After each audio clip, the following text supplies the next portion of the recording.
Hey guys, Chad Holmes here with Midwest Whitetail. Been with Midwest Whitetail since about 2010.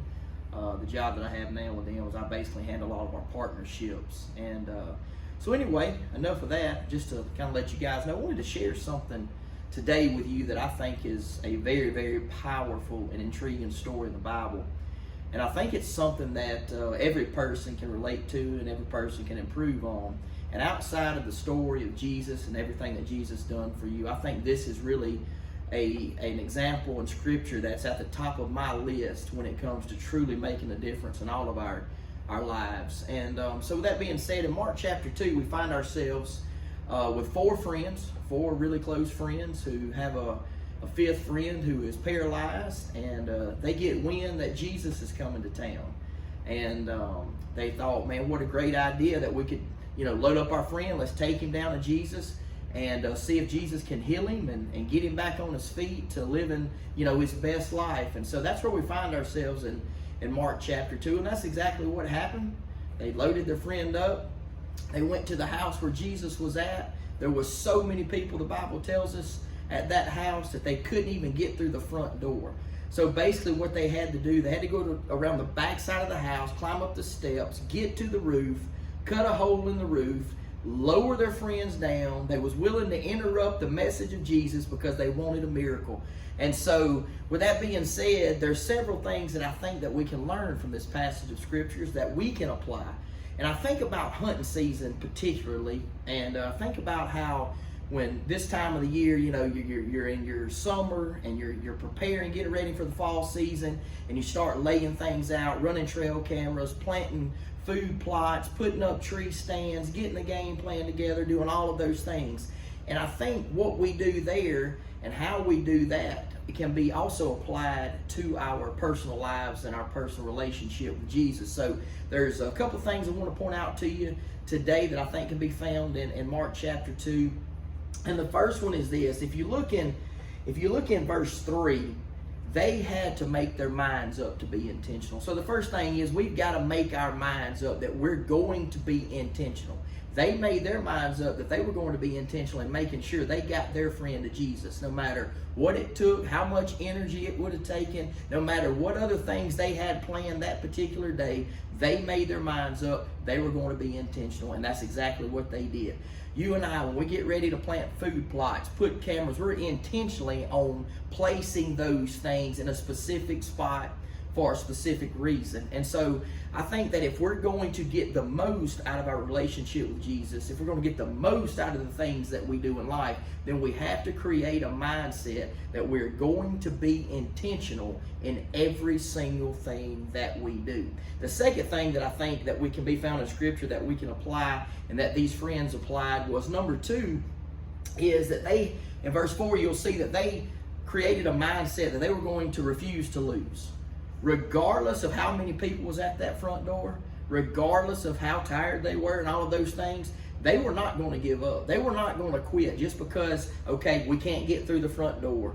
So what's our next best option here? Okay, this circumstance is not what we really anticipated, but it's not going to keep us from getting to Jesus. It's not going to keep us from getting towards reaching that goal, if you will, that we're trying to reach. So they said, hey, plan B, let's go to the roof, let's cut the hole in the roof, let's interrupt the message for a miracle, let's get down here and let's get this man to Jesus so that he can experience the supernatural power of Jesus Christ. And so that's what they did. They refused to lose. They didn't let their circumstances or their situation revert them back to square one. I think you and I, if we're honest, there's times that we face things in our lives, things that happen, we're heading in a certain direction, trying to reach a certain goal, and then all of a sudden, bam, there's a wall, bam, there's something preventing us to getting to that point that we're trying to get to.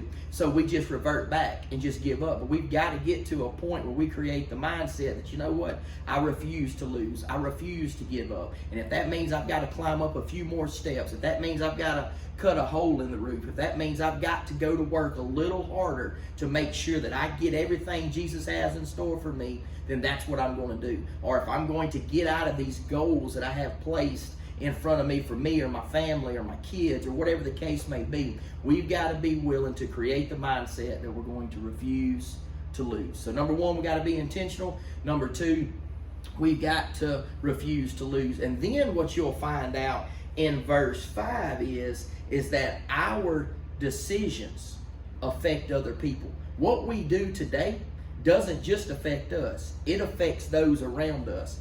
The Bible tells us in this particular passage of Scripture, it said by their faith, because of the friend's faith, the man was healed.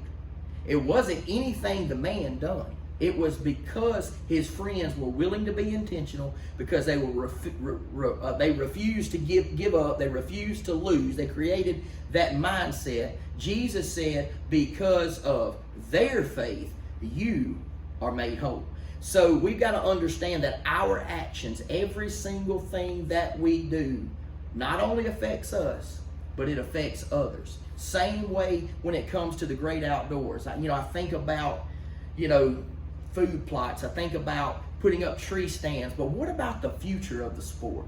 What about our kids, our grandkids, our great-grandkids? If we're not intentional now with how we handle conservation and how we teach our kids about the outdoors, then there's not going to be an opportunity for them to experience the outdoors. So the same way in our mindset with the outdoors, be intentional, refuse to lose, understand what we do today just don't affect us, it affects others.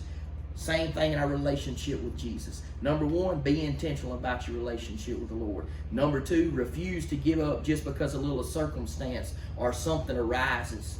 Just keep pressing forward.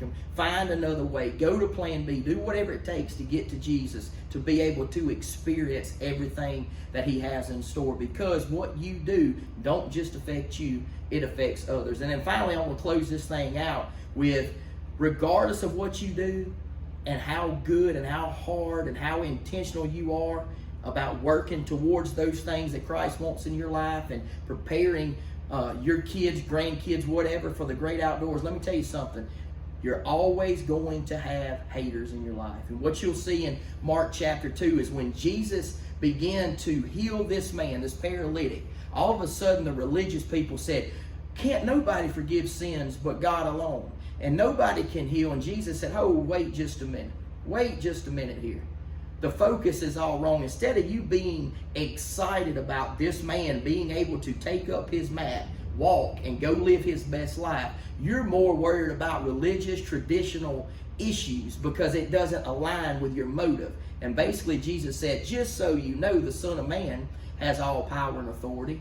I'm telling this man, get up, take up your mat, and go home. And that's what he did. So I want to encourage you today that regardless of what you do and how you do it, and regardless of how hard you pursue Jesus, there's always going to be haters. But don't let those haters keep you from doing the very things that God has called you to do. God has a plan, God has a purpose, and God has a destiny for your life. And I'm Chad Holmes with Midwest Whitetail, and this is Real Talk.